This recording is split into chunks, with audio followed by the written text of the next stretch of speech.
এই মুহূৰ্তত মই উপস্থিত আছোঁ শিৱসাগৰৰ ভাড়াধৰা গাঁও। এই গাঁওখনত একে সময়তে দুখন নদীয়ে চেপা দিছে।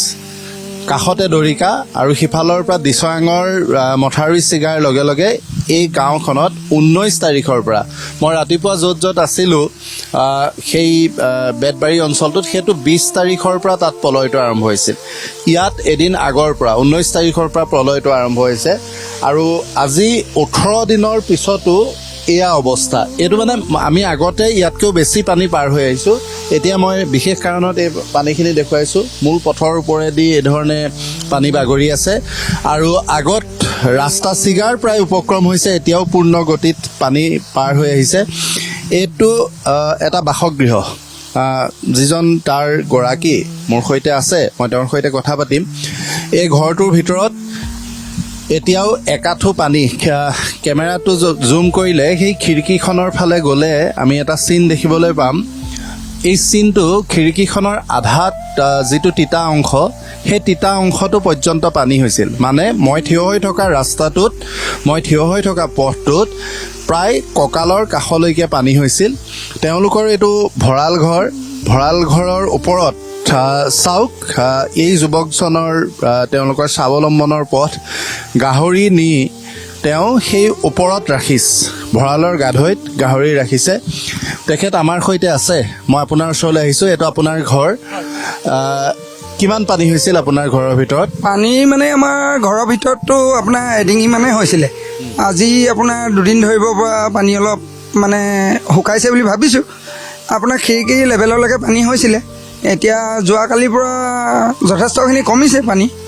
আপোনালোক ক'ত আছে এতিয়া? এতিয়া বৰ্তমান আমি আমাৰ গাঁৱৰে এই BEd কলেজ এখন বনাইছিলে। তাৰমানে গোটেই গাঁওবাসী এতিয়া BEd কলেজখনত? সকলো গাঁওবাসী আমাৰ তেওঁলোক তাতে আছে এতিয়া বৰ্তমান BEd কলেজতে। গাঁৱত এতিয়া কোনো মানুহ ঘৰত থাকিব পৰা পৰিৱেশ নাই? পৰিৱেশটো এনেকুৱা হৈছে আৰু ঘৰত দিনত আমি আহোঁ, গাহৰি হওক কিবা হওক পশুপালন মানে তেওঁলোকক দানা পাতি দি মেলি আকৌ আমি ৰাতি থাকিবৰ কাৰণে তালৈ গুচি যাবলগীয়া হয়। ঘৰত কিবা বস্তু সা সামগ্ৰী বচাব পাৰিলেনে? সা সামগ্ৰী এনেকৈ বচাব নোৱাৰিলোঁ। আমাৰ মানে ভিতৰত এতিয়া ধৰক ডিভানত কাপোৰ কিছুমান থাকিলে, ধৰক গডৰেজত কাপোৰ কিছুমান থাকিলে, সকলো মানে দৰ্জাৰ ভিতৰত হওক সকলো ভলি গ'ল। এনেকৈ মানে এতিয়াও ভিতৰত আপোনাৰ কিছুমান ইমান ক্ষতি হ'ল, এতিয়াও কোনো ধৰণৰ হিচাপ কৰিব পৰা দিব পৰা অৱস্থাত এতিয়া বৰ্তমান নাই বাৰু। এইটো TV দেখিছে আপোনালোকে? টিভিটো দেখুৱাইছে তেওঁ বাবু? এইটো TV এতিয়া ধৰক চলিত অৱস্থাতে আছিলে, কিন্তু তেওঁক আমি ৰখাব নোৱাৰিলোঁ। হ'লেও মানে আনি এনেই থৈ দিছোঁ। এইটোৱে পৰিৱেশ এই গাঁওখনৰ। এই কাষৰ মানুহ ঘৰলৈ যদি আহোঁ, বাইদেউ ক'ৰ পৰা আহিলে? ৰিলিফ দিছিলে, আনিবলৈ গৈছিলোঁ। ৰিলিফ আনিবলৈ গৈছিলে। আপোনাৰ ঘৰটো? মোৰ ঘৰ এইটো আপোনাৰ ঘৰ। কিমান পানী হৈছিল ঘৰৰ ভিতৰত? পানী একাষল হৈছিলে। এতিয়া কমিছেনে? খালি সোমাব নোৱাৰো, বোকা হৈ আছে। এতিয়া আছে ক'ত আপোনালোক? আমি BEd কলেজত আছোঁ। BEd কলেজত আছে। আশ্ৰয় শিবিৰত আছে। আপোনাৰ ঘৰৰ কিবা সা সামগ্ৰী, গাই গৰু কিবা ছাগলী কিবা বচাব পাৰিলেনে? গৰু দুজনী এতিয়ালৈকে নাই, তাৰপিছত আৰু গাহৰি এটা। গাহৰিটোও নাই। খেতি মাটি কৰিছিলোঁ, সেইবোৰ অনিষ্ট হ'ল আৰু। মানে ৰুই শেষ কৰিছে? কিমান দূৰত আপোনাৰ খেতি পথাৰ? অলপ দূৰ আছে আৰু। ভঁৰালৰ ধান আছিল নে? ভঁৰালৰ ধান বাৰু তিতা নহ'ল, ভঁৰালতো চুব নোৱাৰিলে পানীয়ে। ভঁৰালটো চুব নোৱাৰিলে। দুঘৰমান মই খুব সৌভাগ্যশালী মানুহ দেখিছোঁ। এওঁৰ ভাইটিজনৰ ঘৰটো এইটো ভঁৰালটো যথেষ্ট ওখ 10 ফুট নেকি, 10 ফুট ওখ ভঁৰাল। সেইকাৰণে তেওঁলোকৰ ধনখিনি মানে মূল যিখিনি ধানখিনি বাচি গ'ল। গাহৰি ওপৰত থৈছে। এই বাইদেউজনী ঘৰটো সিফালে দেখিলোঁ, এয়া পানী। আৰু এটা বস্তু দেখুৱাবলৈ মই আহি আছোঁ। এয়া চাওক, এইফালে এয়া চোফা, মানুহৰ চৰা ঘৰৰ চোফা আহি বাহিৰত তেওঁলোকে থৈ দিছে। এয়া আৰু ব্যৱহাৰ কৰিব পৰা অৱস্থাত নাই। এয়া তোচক, তুলিৰে তেওঁলোকে পানী ভেটিবলৈ ইয়াত ইয়াত এনেকৈ ৰাখিছে। এয়া কাপোৰ কানি, কেমেৰাৰ পাপুৱে যদি দেখুৱাই, কাপোৰ কানি, ঘৰৰ বস্তু বাহনি সকলো পেলাই দিয়া হৈছে। ঘৰত যিখিনি লাগতিয়াল সম্পত্তি আছিল, সেই সা সম্পত্তিখিনি এতিয়া পেলনীয়া সামগ্ৰী হৈছে। তুলি মই দেখুৱাইছোঁ। এইটো ঘৰ, এইটো এজন অৱস্থাপন্ন মানুহৰ ঘৰ। 18 দিনৰ পিছত এই ঘৰটোৰ এই অৱস্থা। 18 দিনৰ পিছত তেওঁলোকৰ ঘৰত এতিয়াও এই ধৰণে পানী সোমাই আছে। মই যদি গৃহস্থৰ অনুমতি পাওঁ ভিতৰলৈ যাবলৈ এবাৰ চেষ্টা কৰিম।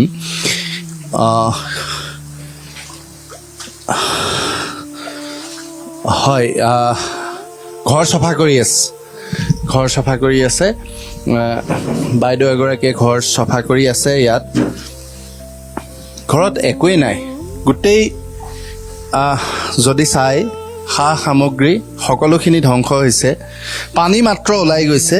এতিয়াও তেওঁলোকৰ বাৰাণ্ডাত এগেঞ্চিমান পানী আছে। যথেষ্ট ওখ ঘৰ, অৱস্থাপন্ন ঘৰ। কোন কোন আছে আপোনাৰ ঘৰত? আমাৰ ঘৰত 3টা পৰিয়াল লগ লাগি আছোঁ আমি। মোৰ পৰিয়ালটোত আছে 6জন, তাৰপিছত দেউৰা পৰিয়ালটোত আছে 3জন, তাৰপৰা আকৌ মা আছে, তাৰপিছত আৰু এনেকৈ 13জন হয় আমাৰ সদস্য। এতিয়া ক'ত আছে আপোনালোক? আমাৰ পুৱ আৰু বোৱাৰী আছে ডিব্ৰুগড়ত, তাৰপিছত আকৌ জা আছে, দেউৰা আছে, পোৱালিটো আছে লক্ষ্মীনগৰত। ময়ো লক্ষ্মীনগৰলৈকে যাওঁগৈ, দিনতহে আহোঁ ইয়ালৈ। দিনত আহি ঘৰ চাফা কৰিছে। কিবা ৰৈছেগেও নে আপোনাৰ? ৰাতি হ'লে যাওঁগৈ আৰু। কিবা ৰৈছেগেও নে? একো নাই, আমাৰ চব গ'লগৈ। চব গ'ল মানে আমাৰ 4চকীয়া আছিলে 3খন, তাৰ 2খন উলিয়াব পাৰিলে, এখন সেই পানীত উলিয়াওঁতে বেয়া হ'ল। আৰু ট্ৰেক্টৰখন আছিলে নহয়, ট্ৰেক্টৰখন পানীৰ তলত ডুব গৈ আছে। মুঠতে আমাৰ অৱশ্যে শেষে, ইলেক্ট্ৰিক বস্তু একোৱেই নাই। টিভি, ফ্ৰিজ, ৱাশ্বিং মেচিন, তাৰপৰা ইনভাৰ্টাৰ সকলোখিনিয়ে গ'ল। আপোনালোকে ভিতৰত চালে দেখিব, চাই লওক। আহোচোন, ৰ'ব, লাহে লাহে যাওক, পৰিব চাব। এয়া ঘৰৰ ভিতৰত এতিয়াও পানী আছেই। এই ঘৰৰ ভিতৰত পানী আছেই। এইটো মই কৈছোঁৱেই, এইটো অৱস্থাপন্ন এখন সম্ভ্ৰান্ত অসমীয়া ঘৰ। ঘৰখনৰ ভিতৰত একো নাই। ঘৰখনৰ ভিতৰত এয়া বিচনা, কেমেৰাৰ পাপুৱে আপোনালোকক দেখুৱাব। এখন বিচনা, ডিভান। এইটো চাগে আপোনাৰ বোৱাৰীৰ ৰুম। ইয়াত বিচনা এতিয়াও তুলি এনেকৈ আছে। ডিভানৰ ভিতৰত কি আছে এতিয়াও উলিয়াব পৰা হোৱাই নাই। আলমিৰা খোলা নাই। ওপৰত কোনোমতে কেইটাপদমান সামগ্ৰী তেওঁলোকে বচাইছে, ইমানলৈকে পানী নগ'ল। ঢোল 2টা আছে, শৰাই। তেওঁলোকৰ কিছু সামগ্ৰী এই ধৰণে ওপৰত ৰেকত ৰাখিলে। এফালে পাকঘৰ। মই আপোনালোকৰ ভিতৰলৈকে সোমাই আহিছোঁ দেই, একেবাৰে সোমাই আহিছোঁ। এইটো তেওঁলোকৰ পাকঘৰ। এয়া ফ্ৰিজ, য'ৰ ফ্ৰিজ তাতে আছে। এতিয়া আৰু সেইটো ব্যৱহাৰ কৰিব পৰা অৱস্থাত নাই। ইনভাৰ্টাৰ তেওঁলোকৰ শেষ হৈ গ'ল। টিভি শেষ হৈ গ'ল। এইফালে পিছফালে এতিয়াও পানী, সম্পূৰ্ণৰূপে পানীৰ তলতে আছে। সেইফালে পিছফালেও ঘৰ দুৱাৰ আছে, সকলো পানীৰ মাজত। এই অঞ্চলটোত, এই ভাধৰা অঞ্চলত আহি মই প্ৰথম এই ঘৰটোৱে দেখিছোঁ য'ত কিছু পৰিমাণে পানী সোমাইছে আৰু এই বাইদেউগৰাকীয়ে ঘৰটো পৰিষ্কাৰ কৰিব পাৰিছে। কিছু পৰিমাণে পৰিষ্কাৰ কৰিব পাৰিছে, কিন্তু তেওঁৰ একোৱেই নাই। সাহায্য সামগ্ৰী লৈ আহিছে চাগে আপুনি। সাহায্য সামগ্ৰী লৈ আহিছে। অৱস্থাপন্ন মানুহ, কাৰো ওচৰত হাত পাতিবলগীয়া মানুহ নহয়। তেওঁলোকে কাৰো হাতলে মুখলে নাচায়, কিন্তু পৰিৱেশ আৰু পৰিস্থিতিয়ে এনেকুৱা এটা ৰূপ লৈছে যে এতিয়া তেওঁলোকৰ জীয়াই থকাৰ সংগ্ৰাম আৰু যিখিনি সা সামগ্ৰী আছিল সেই সকলোখিনি প্ৰায় শেষ হৈ গ'ল। আমি আগফালে যাওঁ, গোটেইখিনি শেষ হৈ গ'ল। দেখুৱাইছে এইবিলাক আন্ধাৰ হৈ আছে ঘৰ। এইপিনে চাওক, এইটো ৰুমত এতিয়াও পানী, সৰু গাঁঠিলৈকে পানী। এখন ডিভান, টিভি, বিভিন্ন ধৰণৰ লাগতিয়াল সামগ্ৰী সকলোখিনি আছে, কিন্তু ব্যৱহাৰৰ উপযোগী একোৱেই নাই। তেখেত কিনি গ'ল। মই আপোনাৰ ওচৰলৈ আহিছোঁ। পাপু এইপিনে আহক। হয়, পূৰ্বতে কেতিয়াবা এনে অভিজ্ঞতা হৈছিল নে? এই অঞ্চলটোত পানী কেতিয়াবা হৈছিল নে? এনে এতিয়া আমাৰ 50 বছৰ হ'ল আমাৰ গাঁওখন প্ৰতিষ্ঠা হোৱা। আমি অলপতে সোণালী জয়ন্তী পাতিছিলোঁ, কিন্তু আজিলৈকে এনেকুৱা এটা বিধ্বংসী বান আমি দেখিবলৈ পোৱা নাই। এনেকুৱা এটা পৰিস্থিতি হৈছে, তাৰমানে আপোনালোকক ভাষাৰে বৰ্ণনা কৰিব নোৱাৰি। সকলো বস্তু নিমিষতে টচ নচ হৈ গৈছে মানে আমি একো সুৰক্ষা কৰিব নোৱাৰিলোঁ ইলেক্ট্ৰিকেল বস্তু সুৰক্ষা কৰিব নোৱাৰিলোঁ আনকি বাচন বৰ্তন আমাৰ পিন্ধন এতিয়া এনেকুৱা কাপোৰ কানি মানে দল সংগঠনে দিয়া কাপোৰ কানি আমি পৰিধান কৰিবলগীয়া হৈছে মানে মই কৈছোঁ যে অৱস্থাপন্ন ঘৰ এখন সম্ভ্ৰান্ত ঘৰ এতিয়া তেওঁলোকে সাহায্য সামগ্ৰী ৰূপে কোনোবাই দিয়া বস্ত্ৰ পৰিধান কৰি থাকিবলগীয়া হৈছে কান্দিবলৈও তেওঁলোকৰ চকু পানী নোহোৱা হৈ গৈছে চকু পানী তেওঁলোকৰ শিল হৈ গৈছে এইটো পৰিৱেশ মই কিছু আগলৈ যাবলৈ চেষ্টা কৰিম মই আপোনালোকক ধন্যবাদ জনাইছোঁ ভগৱান আছাম টক্সক ধন্যবাদ জনাইছোঁ আৰু আপোনালোকৰ মাধ্যমেৰে আমি চৰকাৰক এটা অনুৰোধ জনাব বিচাৰিছোঁ আমি নিজাববীয়াকৈ আমি প্ৰচেষ্টা হাতত ল'মেই তথাপিও আমাৰ প্ৰচেষ্টাটোত সীমিত চৰকাৰক আমি অনুৰোধ জনাম যাতে আমাৰ অঞ্চলৰ লগতে সমগ্ৰ শিৱসাগৰ অঞ্চলক যাতে চৰকাৰে অকণমান হয় মই সেই কথাটোৱে কৈছোঁ এই দাদাজনে খুব সুন্দৰভাৱে কথাখিনি কৈছে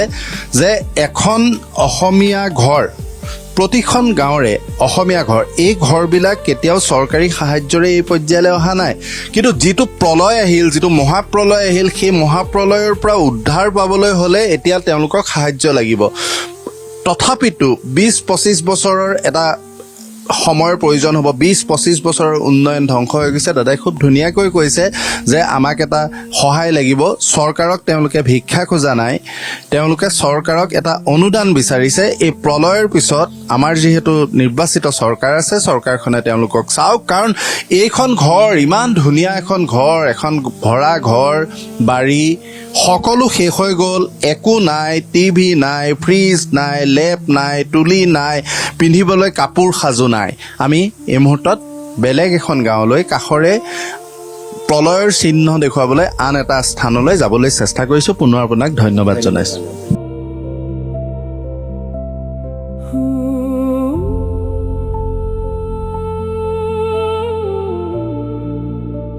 হয় মই এজন বিশেষ ব্যক্তিৰ ওচৰলৈ আহিছোঁ কিবা এটা কৈ আহিছিল আপুনি কি শ্ৰেণী বাচিছে এনে বাচি এতিয়া বস্তু দিছে একেখিনি মানুহে দুবাৰ এতিয়া ৰেচন পাইছে এতিয়া ট্ৰেক্টৰ এখন আগলৈ লৈ গ'লে একেখিনি মানুহে পাব মানুহখিনি অকলে এতিয়া এটা টোপোলা লৈ আহিছোঁ প্ৰশাসনৰ নে এইটো ৰাজহুৱা সাহায্য এইটো সংগঠনৰ ফালৰ ন হয় এখেতে আৰু কিবা এটা ক'ব বিচাৰিছিলে প্ৰশাসনিক সাহায্য বিতৰণতো তেখেতে হেমাহি হোৱাৰ এটা অভিযোগ কৰিছে হয় প্ৰশাসনিক সাহায্য বিতৰণৰ ক্ষেত্ৰত মই জনপ্ৰতিনিধিসকলক এটা অনুৰোধ জনাব বিচাৰিছোঁ যে আমি জইণ্টভাৱে আছোঁ যুটীয়াভাৱে আছোঁ আমাৰ ঘৰৰ মুঠ সদস্য সংখ্যা 14টা গতিকে আমি চৰকাৰীভাৱেও আমাৰ ঘৰৰ নম্বৰ বেলেগ আমাৰ ৰেচন কাৰ্ড বেলেগ সকলো বেলেগ কিন্তু আমাক এটা সাহায্য দিছে তাৰমানে গতিকে যুটীয়াভাৱে আছে যদিও যৌথভাৱে ঘৰ হিচাপে দিছে কিন্তু আমাৰ 14টা পানীলে ঘৰ হিচাপে দিলে এটা সাহায্য দিলে আমাক অলপ অসুবিধা হৈছে ঘৰত শিশু আছে নেকি শিশু আছে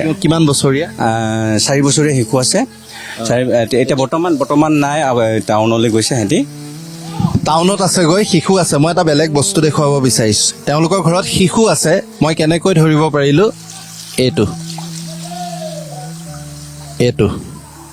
এটা পুতলা শিশুৱে খেলা পুতলা একো এৰি যোৱা নাই মানে সকলোখিনি শেষ কৰি থৈ গৈছে মই ঘৰৰ সন্মুখত আহি এই পুতলাটো দেখি তেওঁক সুধিছিলোঁ যে আপোনালোকৰ ঘৰত শিশু আছে নেকি কৈছে 4 বছৰীয়া এটা শিশু আছে আপোনাৰো হয়তো আছে শিশু সন্তান আছে ভতিজা আছে কাৰোবাৰ নাতি নাতিনী আছে এই ধৰণৰ দুৰ্যোগ কেতিয়াও কোনো কালে যাতে এনে প্ৰলয়ৰ সন্মুখীন হ'বলগীয়া নহয় কাৰণ এই মানুহখিনি শিৱসাগৰ চৰাইদেউৰ এই মানুহখিনিয়ে বানপানীৰ সৈতে সহাৱস্থান কৰিব নাজানে কেতিয়াও বানপানীৰ সৈতে তেওঁলোকে যুঁজাৰ অভিজ্ঞতাই নাই সেইহেতুকে তেওঁলোকে নাজানে আহক আমি আগলৈ যাওঁ আগত ইয়াতকৈও অৱৰ্ণনীয় পৰিস্থিতিৰ মুখত আছে জনতা তেওঁলোকৰ কাষলৈ যাওঁ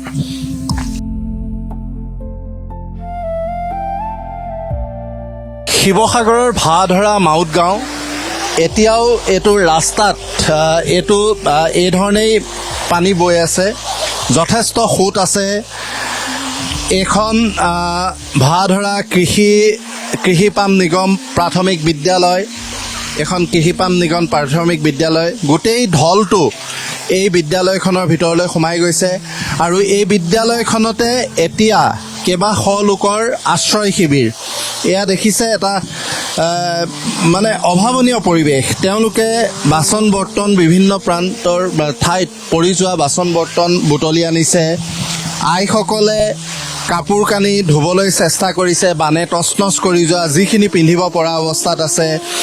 খুৰী এগৰাকী আছে মোৰ সৈতে, লাখুটি এডাল লৈ তেওঁ আহিছে। আপুনি কেনি যাবলৈ আহিছিল? মই অলপ আগলৈ মাৰ ঘৰত আছোগৈ। এইটো গলি আমাৰ স্কুলৰ গলি ভিতৰত মানে মই ঠাহনি নোপোৱা অৱস্থা, কিন্তু এতিয়া অলপ কমিছে। হ'লেও মানে ঘৰত কুকুৰা কেইটামান আছে, এজনী মেকুৰী আছে, সিহঁতৰ কাৰণে মই ঘৰলৈ অহা যোৱা কৰি থাকিবলগীয়া হৈছে। ইয়াত কিমান মানুহ আছে এতিয়া? ইয়াত এতিয়া 14টামান পৰিয়াল আছে। আমাৰ মালিকৰ মানে দেহাটো ঠিক নাই, মই সেইকাৰণে আগলৈ মাৰ ঘৰলৈ গুচি গ'লোঁ। হয়, কেতিয়াৰ পৰা ইয়াত আছে আপোনালোক? ইয়াত 19 তাৰিখৰ পৰা 19 তাৰিখ নহয়, আজি 19 তাৰিখৰ পিছৰ পৰা মানে এসপ্তাহ পিছৰ পৰা আছোঁ ইয়াত। এইটো মানে দৰিকা আৰু দিচাঙে দুইখন নৈ নিখুঁত নদীৰ পৰা বাগৰৰ পৰা পিছতে পানীটো বেছি হৈ গ'ল। দুইখন মিহলি হয় আৰু দিচাঙৰো মানে মথাউৰি ভাগিলে কাৰণে আটাইকেইখন নদী মিহলি হয় মানে পানীটো ইমান বেছি হ'বলৈ পাইছে। তাৰ পৰিৱেশটো চাওকচোন, এইধৰণে কাপোৰ কানি থৈছে। সৌ দূৰত মই দেখুৱাম কিছুমান পুতলা। ইয়াত বহুত শিশু আছে, তেওঁলোকৰ খেলৰ সামগ্ৰী পুতলাসমূহ তেওঁলোকে ৰাখিছে। এই কণমানিটি আছে, কণমানিটো চোন যাব পিছে। ইয়াত এটা অবৰ্ণনীয় পৰিৱেশ। এইফালে পানীৰ ঢল ইয়াত এতিয়াও বাগৰি আছে। ঢলটো যিফালে সোমাই গৈছে সেইফালেই ভাড়াধৰা কৃষিপাম প্ৰাথমিক বিদ্যালয়, আৰু তাতেই মূল যিখন বিদ্যালয় সেইখনৰ ভিতৰত এতিয়াও সম্ভৱতঃ একঁকাল পানী একঁকাল পানী আছে। কাষৰ এই কৃষিপামৰ এইখনো স্কুলেই, এইখন অংগনবাদী স্কুল, অংগনবাদী স্কুল, আৰু তাতে এতিয়া আশ্ৰয় শিবিৰটো আছে। পাপুৱে যদি এইপিনে দেখুৱায়, এতিয়া যদিও ইয়াত আশ্ৰয় লৈছে, আজিৰ পৰা 18 দিনৰ আগৰ 10 দিনৰ আগৰ পৰিৱেশটো চাওক। সেই খিৰিকীখনৰ কাষৰ তলত, খিৰিকীখনৰ তলৰ লেভেলটোৰ যিটো দাগ, এই ক'লা দাগটোৰ ওপৰত সেই দাগটোলৈকে পানী হৈছিল। সেই পৰ্যন্ত সেই পৰ্যায়ত সেই উচ্চতাত পানী বাগৰিছিল। আৰু এতিয়া মূল যিটো পথ, এই পথটো শেষ হৈ গ'ল। এই পথটো বিভিন্ন ঠাইত ছিগাৰ উপক্ৰম হৈছে, বিভিন্ন ঠাইত একাঠু পৰ্যন্ত খান্দি নিছে। ইয়াত এয়া পানীৰ ঢল এতিয়াও আজি 18 দিনৰ পিছতো ইয়াত এই ধৰণে। আপুনি ক'ৰ পৰা আহিলে? এইপিনৰ পৰা অহা দেখি ঘৰ আছে, এই মাজতে আছে, ঘৰটো ওলোৱা নাই। ঘৰটো বহুত ইমান ডোখৰলৈকে পানী আছে। কোনখিনিত আছে আপোনাৰ ঘৰটো? কিনাৰতে আছে, হয়, কিনাৰতে আছে। আমি এতিয়া বহুত দিগদাৰি পাইছোঁ পানীৰ কাৰণে। খোৱা পানী গা পা যাব নোৱাৰোঁ। 10 ঘৰ মানুহ আছোঁ গুৱাহাটীত, আমি সোমাই যাব নোৱাৰোঁ। আমাৰ পানী এবুকো হৈ আছে, আমি দৰ্জা খুলিব নোৱাৰোঁ। ইমানেই অৱস্থা। আমাৰ ঘৰৰ বস্তু একো নাই, লেপ তুলি বাচন বাতি, ভঁৰালৰ ধান তিতিলে চব বস্তু উপঙি আছে। আমাৰ মানে এতিয়া ইয়াত আছোঁ, খাইছোঁ, ৰাইজে বস্তু দিছে। ঘৰলৈ গ'লে আমাৰ হহা কন্দা হ'ব। আমাৰ পেটত ভাত নাই। আমি আছোঁ যদিও আমি ঘৰলৈ যাব পৰা নাই আজিলৈকে। আজি 17 দিন হ'ল ইয়াত আমি ঘৰলৈ যাব পৰা নাই, দৰ্জা খুলিব পৰা নাই। আমাৰ ফুটখন এটাও নাইকিয়া হ'ল আমাৰ ঘৰত। সৰুৰ পৰা ইমান ডাঙৰ হ'লোঁ, যি নাতি পুনাতি চব দেখিলোঁ। আমি এনেকুৱা বানপানী দেখা নাই। আগতে বানপানী দেখিছোঁ যদিও আমি ঢেৰ খেলিছোঁ, ঢেৰ আহিছে, আহে আৰু যায়গৈ। এনেকুৱা বানপানী আমি জীৱনত দেখা নাই। এইবাৰ প্ৰথম 2026 চনত এইবাৰ প্ৰথম বানপানী দেখিছোঁ আমি। চাওক, এই বাইদেউগৰাকীয়ে যিটো ফালে তেওঁৰ ঘৰটো বুলি কৈছিল, এইটো পানীৰ ধাৰ। এই ধৰণে ধাৰেৰে আজি 18 দিনৰ পিছতো বৈ আছে। আৰু এখন নৈৰ দৰে আপোনালোকে দেখিছে এখন নৈৰ দৰে বৈ আছে, কিন্তু এইখন নৈ নহয়, এইটো এটা পথ। আৰু এই পথটোৱে 10 ঘৰ মানুহৰ এটা চুবুৰী আছে। সেই চুবুৰীটোত এতিয়া একো নাই, ঘৰবিলাক আছে। 18 দিনৰ পিছতো সেই ঘৰকেইটা তেওঁলোকে খুলিব পৰা নাই। বাইদেউগৰাকীয়ে কান্দি গৈছে। এই ধৰণে ধাৰ, মানুহ যাওঁতেও কষ্ট হয়। তেতিয়া কোনোবা যদি সিফালে যায়, ওলাই আহোঁতে, নালাগে বাইদেউ আপুনি যাব নালাগে, আমাক দেখুৱাব নালাগে বাইদেউ, আমি গম পাইছোঁ। কেমেৰাত যিটো দৃশ্য ধৰা পৰিছে, ইয়াৰ ভয়াৱহতা সেইটোৱে প্ৰমাণ কৰিছে। আপোনালোক যাবলৈ হাঁহ, কুকুৰা, গৰু, গাই, গাহৰি সকলোখিনি গুচি গ'ল বুলি কৈছে। এটা 150-200 মিটাৰ ৰাস্তাটোৰ ওপৰেৰে একেটা স্থানতে এতিয়াও বাগৰি আছে। আমি কিছু আগলৈ যোৱাৰ চেষ্টা কৰিম। পানী যথেষ্ট ধাৰ আছে, যথেষ্ট সোঁত আছে। ক'ৰ পৰা আহিলে? আপোনাৰ ঘৰ কোনফালে? এইটো কিমান পানী আছে? পানী এতিয়াতো শুকাইছে, কিন্তু আমাৰ ভিতৰত পানী আপোনাৰ এআঁঠু ইমান হৈছিলে, এআঁঠুতকৈ ওপৰত হৈছে আৰু। ঘৰ চফা কৰি পৰিষ্কাৰ কৰিলে? পৰিষ্কাৰ মানে এতিয়া কৰিছোঁ আৰু ওপৰৰ পানী থকালৈকে। এতিয়াতো পানী সোমাই আছে নহয়, ওলোৱা নাই নহয়। আপোনাৰ ঘৰটোৰ ফালে যাওঁ ব'লকচোন। আপোনাৰ ঘৰত কোন কোন আছে? মোৰ ঘৰত ফেমিলিটো এতিয়া বৰ্তমান আমাৰ ৱাইফ আছে আৰু মই, ছোৱালী দুজনী আছিলে, তেওঁলোকক বিয়া দিলোঁ। এতিয়া আমি বৰ্তমান মোৰ মাইকী মানুহ, মইহে সহবাস কৰোঁ। ইয়াত সৰু ল'ৰা ছোৱালীৰ কাপোৰো দেখিছোঁ। নাতি আহিছে নে কোন আহিছে? এইবিলাক মানে মোৰ নাতিয়ে আছে, কিন্তু মোৰ ককাইদেউ ডাঙৰ পৰিয়াল এটা অকণমান আগত আছে মানে। তেওঁলোকৰো বহুত পানী, একেবাৰে আপোনাৰ ধৰক এতিয়া ৰাস্তাটো যাব নোৱাৰে, এদিন ইমান হৈ আছে নহয়, তেওঁলোক যাব নোৱাৰে। গতিকে সেই কাপোৰ কানিবোৰ আনি ইয়াতে তেওঁলোকে ধুই মেলিছেহি। তাৰমানে শিশুৰ কাপোৰ কানিও আছে,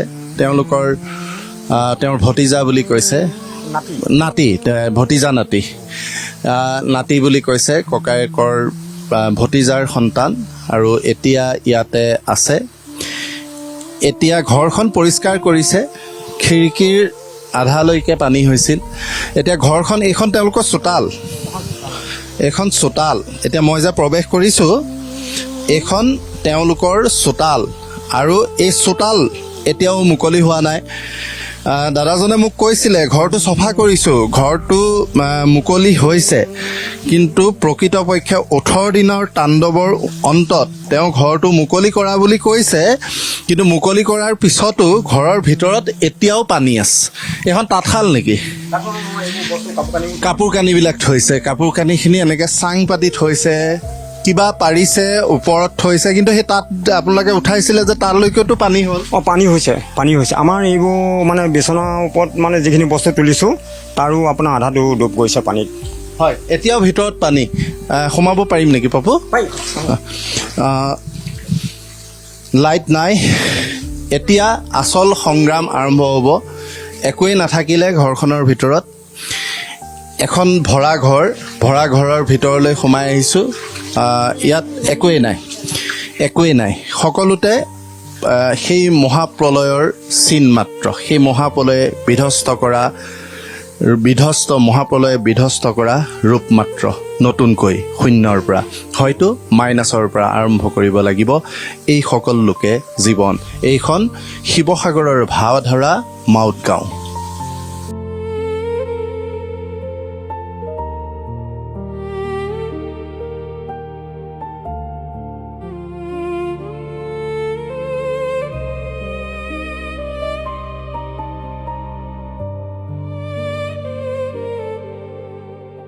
এই মুহূৰ্তত মই উপস্থিত আছোঁ চেৰেকাপাৰাত, দিখৌ পাৰত। এইখন দিখৌ আজি শান্ত, দিখৌ আজি সমাহিত। চৰাইদেউ আৰু শিৱসাগৰৰ বিস্তীৰ্ণ এলেকাত যিটো মহাপ্ৰলয় সৃষ্টি হ'ল, সেই প্ৰলয় সৃষ্টি কৰিলে এই দিখৌৱে। এইখন দিখৌ য'ত এই মুহূৰ্তত মই উপস্থিত আছোঁ, সেয়া চেৰেকাপাৰ, আৰু এই চেৰেকাপাৰাৰ সুসন্তান ডক্টৰ লীলা গগৈ, তেওঁ সুখপাঠ্য উপন্যাস নৈ বৈ যায়, যিজন আচল নায়ক, সেই নায়কজন হ'ল এই দিখৌ। এই দিখৌপৰীয়া যিজন শিক্ষাবিদ ডক্টৰ লীলা গগৈ, তেওঁৰ নৈ বৈ যায় যিখন উপন্যাস, সেই উপন্যাসখনত দিখৌপৰীয়া সমৃদ্ধ তথা বৰ্ণাঢ্য লোকজীৱন, লোক সংস্কৃতিক লৈ নজহা নপমাকৈ তেওঁ স্মৰণীয় কৰি ৰাখিছে। আৰু এই দিখৌৰ এটা বিশেষ ৰূপ আছে আমাৰ লোক সংস্কৃতিত, আমাৰ সভ্যতা সংস্কৃতিত এটা দিখৌৰ প্ৰাধান্য আছে। 1798 চনত ডাক্তৰ JP ৱেডে এই নৈখনক, দিখৌ নৈক দেশৰ সবাতোকৈ দ নৈসমূহৰ অন্যতম বুলি অভিহিত কৰিছিল আৰু তেতিয়া ইয়াৰ উচ্চতা নিৰূপণ কৰা হৈছিল, উচ্চতা মাপ কৰা হৈছিল 10.5 মিটাৰ। এই দিশক আধাৰ কৰিয়েই তেতিয়া ডাক্তৰ ৱেডে অসমৰ আন নৈসমূহৰ চৰিত্ৰ নিৰ্ণয় কৰিছিল। এই অতি শান্ত সমাহিত দিশৌৱে কাহানিও ইয়াৰ নৈপৰীয়া যিসকল লোক উমুৰি ধৰা নাছিল, অনিষ্ট কৰা নাছিল। এই দিশৌ হঠাৎ এই দিশৌ কিয় অশান্ত হৈ পৰিল? 10.5 মিটাৰৰ গভীৰতাৰ থকা দিশৌ হঠাৎ কিয় ইমান তাৰ গভীৰতা কমি আহিল? দিশৌৰ এই খং কিয় উঠিল? দিশৌক কোনে খং তুলিলে? নিঃসন্দেহে ইয়াৰ এটা বৈজ্ঞানিক বিশ্লেষণৰ প্ৰয়োজন। যদি বৈজ্ঞানিক বিশ্লেষণ নহয় তেতিয়াহ'লে আকৌ দিশৌৰ খং যে নুঠিব কোনেও ক'ব নোৱাৰে। আজি দিনটো আমি বেতবাৰীৰ পৰা ভূধৰালৈকে বিভিন্ন বনাক্ৰান্ত লোকৰ মহাপ্ৰলয়ত যিসকল লোক কুঙা হৈ পৰিল তেওঁলোকৰ প্ৰলয়ৰ পিছৰ জীৱন দেখুৱালোঁ আৰু এই মুহূৰ্তত দিখৌ পাৰত লৈ দিখৌক কেন্দ্ৰ কৰি দিখৌৰ এই খঙৰ উৎস উলিওৱাৰ এটা আহ্বান জনাই মই আজিৰ আমাৰ এই বিশেষ অনুষ্ঠান আলাপন সামৰিব বিচাৰিছোঁ। ধন্যবাদ।